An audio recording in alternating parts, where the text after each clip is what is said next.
तो ये सारी चीज़ें हमें देखनी है। तो ये this comes into economic geography, तो भी एक बड़ा अच्छा खासा पार्ट है ये, और इसमें से भी काफ़ी सारे क्वेश्चंस पूछते हैं। तो हम इसको करते हैं शुरू। आज पढ़ेंगे हम iron ore distribution. Mineral resources में सबसे ज़्यादा iron ore distribution. First part is iron ore distribution in India. तो मिनरल रिसोर्सेज की बात करें तो मिनरल्स क्या होते हैं, मिनरल और ओर में क्या डिफरेंस होता है, ये आई थिंक हमने केमिस्ट्री क्लास में किया था थोड़ा बहुत। सर मिनरल खनिज मतलब कि जो भूमि के नीचे से मतलब हम लोगों को मिलता है, खोद कर निकाले जाते हैं।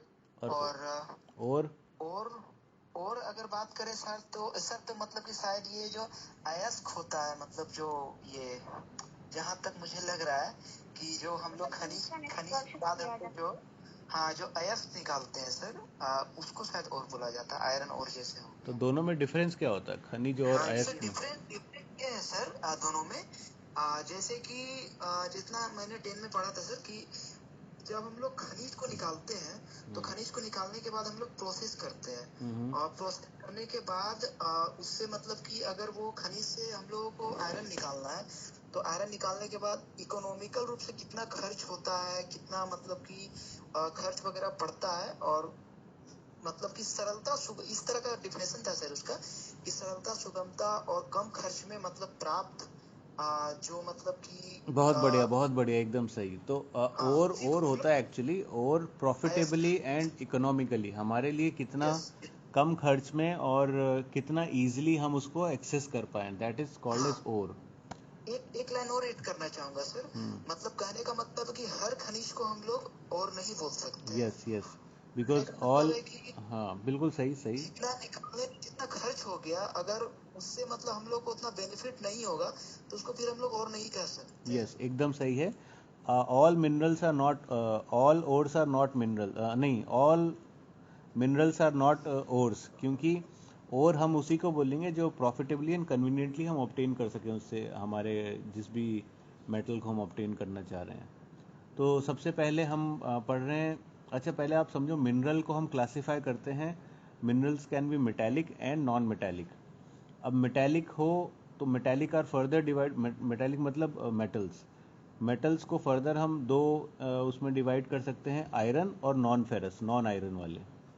सिमिलरली नॉन मेटेलिक को हम यूज डिफ्रेंशिएट कर सकते हैं, फ्यूल और अदर देन फ्यूल। तो सबसे पहले मेटेलिक पढ़ रहे हैं, मेटेलिक मिनरल रिसोर्सेज। तो metallic mineral resources earth crust में ही प्रेजेंट होते हैं।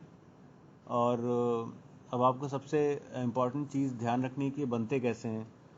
तो कैसे बने होंगे ये, कहाँ हमने पढ़ा था, आर्कियन रॉक्स के अंदर ये पाए जाते हैं।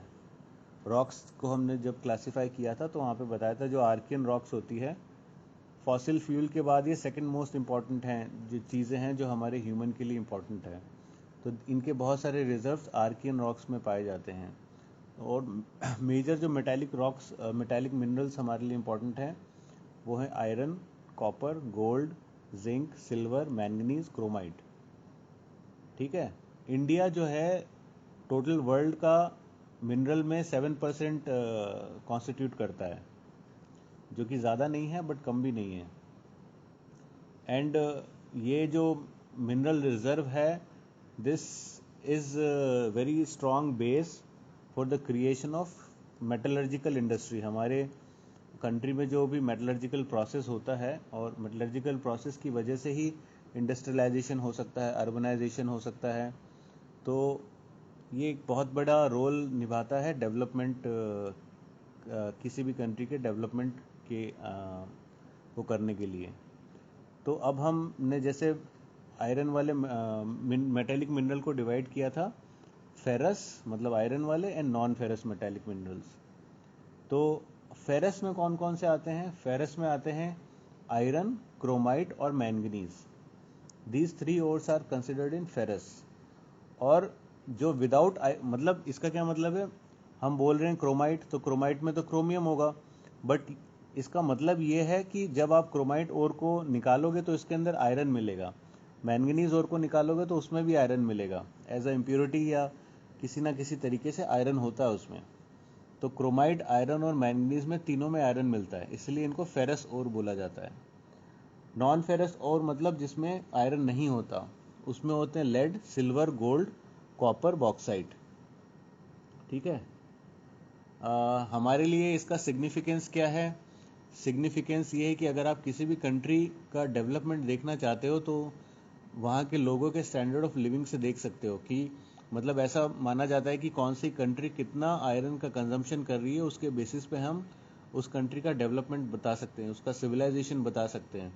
Because iron is considered as the backbone of modern civilisation. जितना ज़्यादा आयरन कंजम्पशन होगा उतनी ज़्यादा उस कंट्री में डेवलपमेंट एक्टिविटीज़ होती हैं। ठीक है। So that is how metallic mineral का सिग्निफिकेंस है।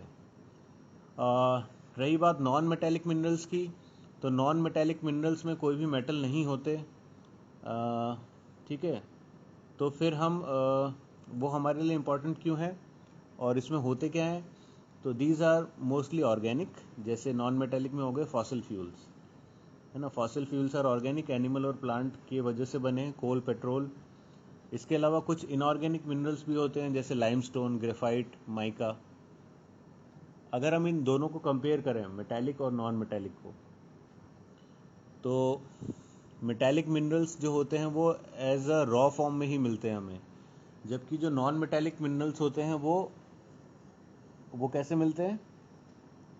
उनके अंदर मतलब उनके अंदर मेटल नहीं होता, तो they do not have any metal inside them, whereas in metallic minerals always a metal is present in a raw form. Raw form मतलब नॉट प्योर फॉर्म, कोई ना कोई इम्प्योरिटी के साथ रहता है वो।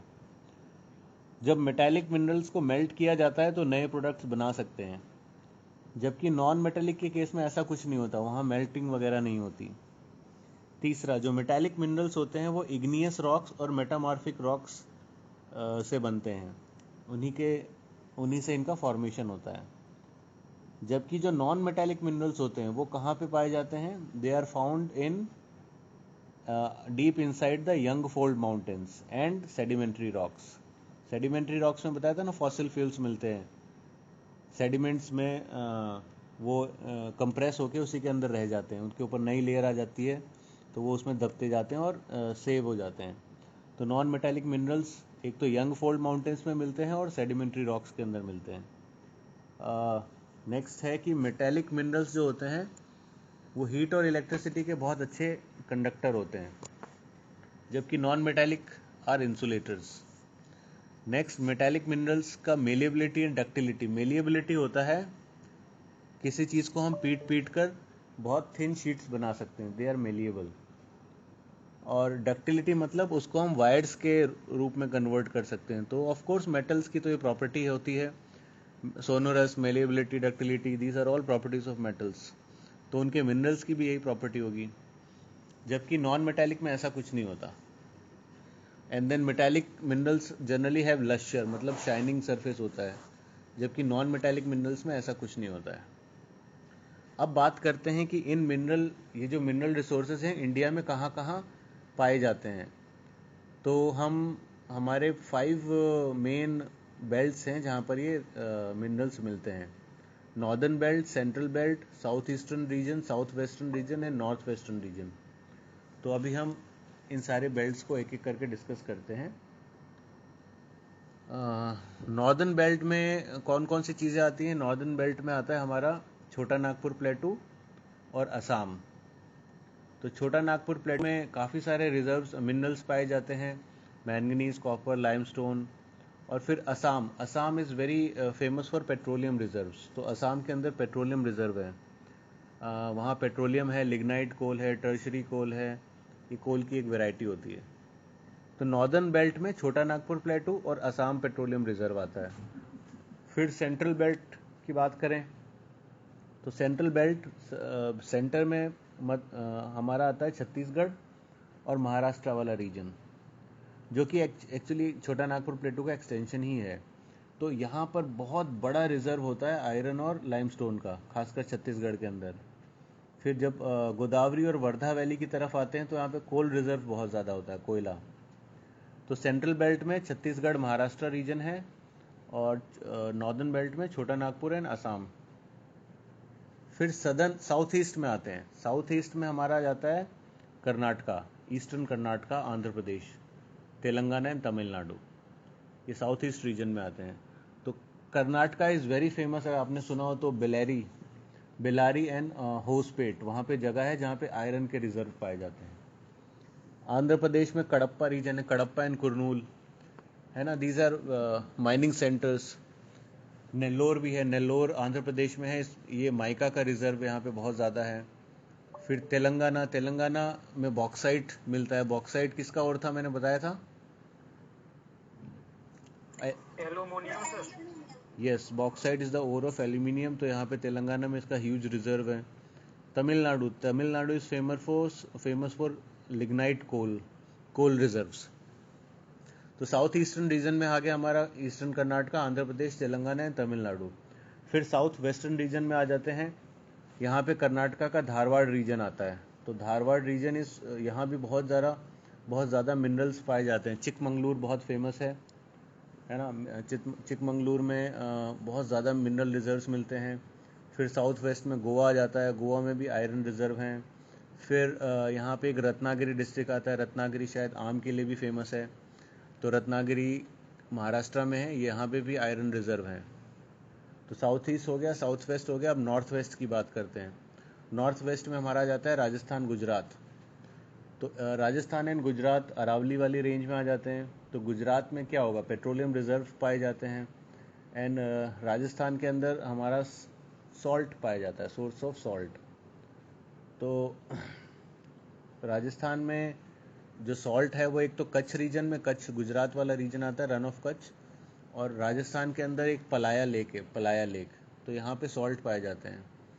और इसके अलावा Rajasthan is very famous for building stones, जैसे सैंडस्टोन, ग्रेनाइट, मार्बल, ये सारे बहुत ज़्यादा पाए जाते हैं यहाँ पे। ठीक है, जिप्सम, डोलोमाइट, लाइमस्टोन, ये सब सीमेंट इंडस्ट्री और बिल्डिंग इंडस्ट्री के लिए इम्पोर्टेंट स्टोन्स यहाँ पे मिलते हैं। ठीक है, तो अब हम बात करते हैं, ये तो हमारा सारा हो गया डिस्ट्रीब्यूशन। अब बात करते हैं आयरन ओर की। तो ये आयरन ओर है। आयरन को हमने बताया था कि आयरन के बहुत सारे ओर्स होते हैं। तो हेमेटाइट, मैग्नेटाइट, ये दो मोस्ट कॉमन है। तो हेमेटाइट जो होता है, अब दोनों के बारे में बता देता हूँ कि मैग्नेटाइट को हम बोलते हैं this is the finest iron ore, जिसमें आयरन की कंटेंट 72% तक होती है। और इसको मैग्नेटाइट इसलिए बोलते हैं क्योंकि इसमें मैग्नेटिक प्रॉपर्टीज़ होती हैं। तो ये बहुत ज़्यादा वैल्यूबल होता है जो इलेक्ट्रिकल इंडस्ट्री होती है, जहाँ पे इलेक्ट्रिसिटी वाली इंडस्ट्री होती है ना, वहाँ पे मैग्नेटाइट ओर का यूज़ ज़्यादा होता है। और दूसरा ओर होता है हेमेटाइट। हेमेटाइट होता है Fe2O3 और मैग्नेटाइट होता है Fe3O4।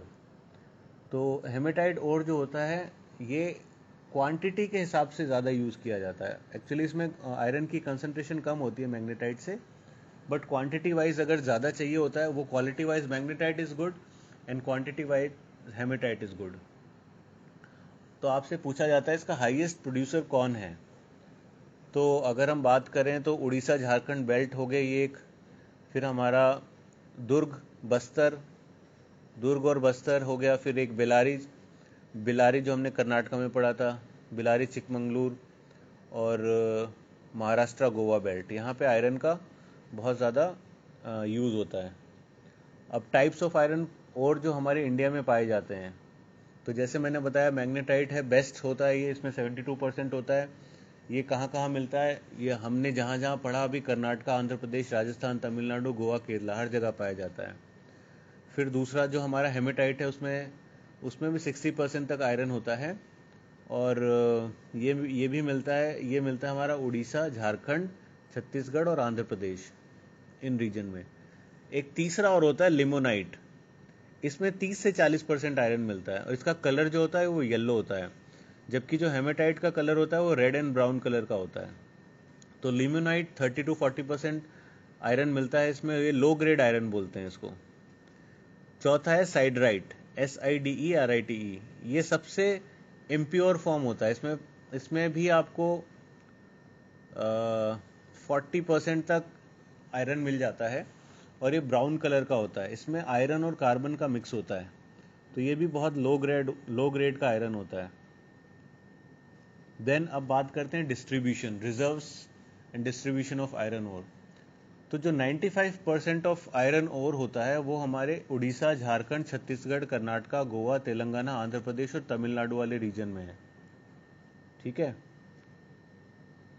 अब कर्नाटका में कौन कौन से सर वो स्टेट्स के नाम फिर से एक बार रिपीट कर दीजिए। हाँ, वो जो हमने सारी बेल्ट पढ़ी थी ना, उसी को मैं यहाँ पे बता रहा हूँ।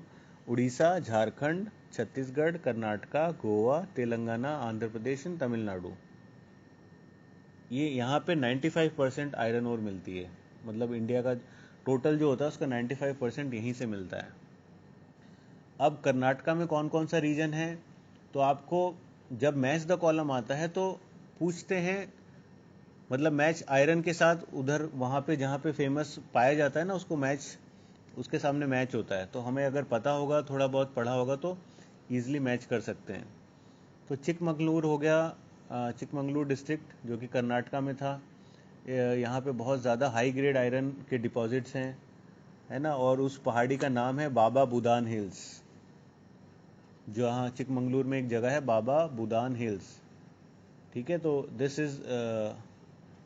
This hill contains high reserve of iron. फिर एक है कुद्रेमुख। कुद्रेमुख भी सुना होगा आपने, कुद्रेमुख हिल्स, ये भी चिकमगलूर में है। यहाँ भी बहुत ज़्यादा डिपॉजिट्स पाए जाते हैं। और कुद्रेमुख में जो आयरन मिलता है वो तो एक्चुअली एक्सपोर्ट भी होता है ना। तो मतलब क्योंकि क्वालिटी वाइज बहुत अच्छा होता है, मैग्नेटाइट वाला ओर मिलता है यहाँ पे, तो एक्सपोर्ट भी होता है। फिर एक है बेलारी होसपेट। तो बेलारी होसपेट हमारा उधर था कर्नाटका में। यहाँ भी हम कर्नाटका की ही बात कर रहे हैं अभी। जो कर्नाटका में जो जहाँ जहाँ मिलता है, चिकमंगलूर डिस्ट्रिक्ट हो गया, बेलारी होसपेट हो गया। उसके अलावा ये है धारवाड़ रीजन में है एक, और भी बहुत सारे हैं बट हम फेमस पढ़ रहे हैं। तो आपने देखा चिकमंगलूर, बेलारी होसपेट, चिकमंगलूर में बाबा बुदान हिल्स हो गई, और धारवाड़ रीजन। फिर नेक्स्ट बात करते हैं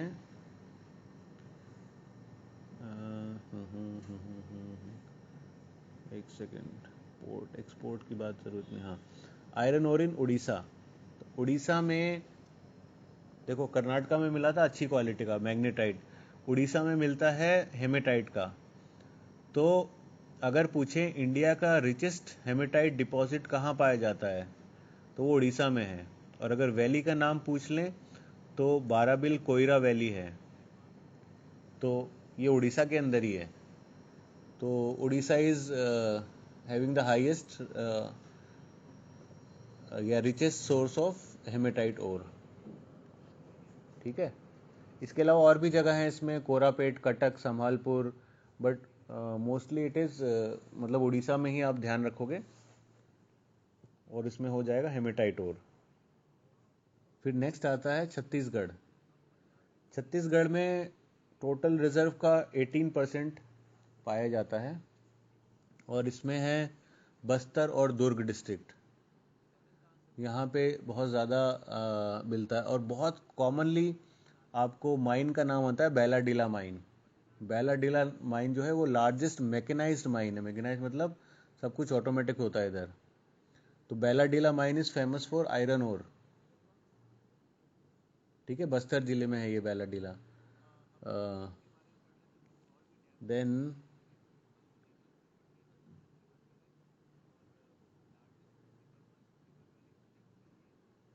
हाई ग्रेड कॉपर प्रोड्यूस होता है यहाँ पे, जिसको कि जापान तक हम एक्सपोर्ट करते हैं। एक्चुअली एक पाइपलाइन कंस्ट्रक्ट करी गई है। देखो, बैलाडीला हम पढ़ रहे हैं छत्तीसगढ़, और आपको वाइजैक पता है? वाइजैक कहाँ है?